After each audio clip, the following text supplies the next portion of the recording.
नमस्कार मित्रांनो, मी ॲडव्होकेट प्रसाद गावडे आज तुम्हाला नेगोशिएबल इन्स्ट्रुमेंट ॲक्ट 1881 संदर्भातील कलम 138 संदर्भात मी माहिती देणार आहे। तर कलम 138 मध्ये चेक बाउन्स येत असतो। तर चेक बाउन्स म्हणजे एखाद्या व्यक्तीने जर एखाद्या व्यक्तीला चेक दिला आणि तो चेक जर रिटर्न आला तर त्याला चेक बाउन्स म्हणतात। तर चेकची मर्यादा ही 3 महिन्याची असते। तर या 3 महिन्याच्या मध्ये जर एखाद्या व्यक्तीला जर चेक दिला आणि जर तो बाउन्स झाला तर सदर व्यक्ती त्या व्यक्ती संदर्भात लीगल नोटीस आपल्या वकिलामार्फत पाठवू शकते। त्या नोटीसची मर्यादा ही 15 दिवसाची असते। त्या 15 दिवसाच्या आत जर त्या व्यक्तीला जर पैसे परत केले तर त्याच्यावरती कुठलाही गुन्हा घडत नाही। तसेच आपला सांगू इच्छितो की हा एक फौजदारी गुन्हा आहे, हा दंडनीय गुन्हा आहे।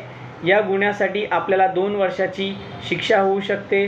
तसेच त्या रकमेची दुप्पट रक्कम आपल्याकडून दंड म्हणून वसूल केली जाऊ शकते। तसेच दोन्हीही आपल्याला शिक्षा होऊ शकतात।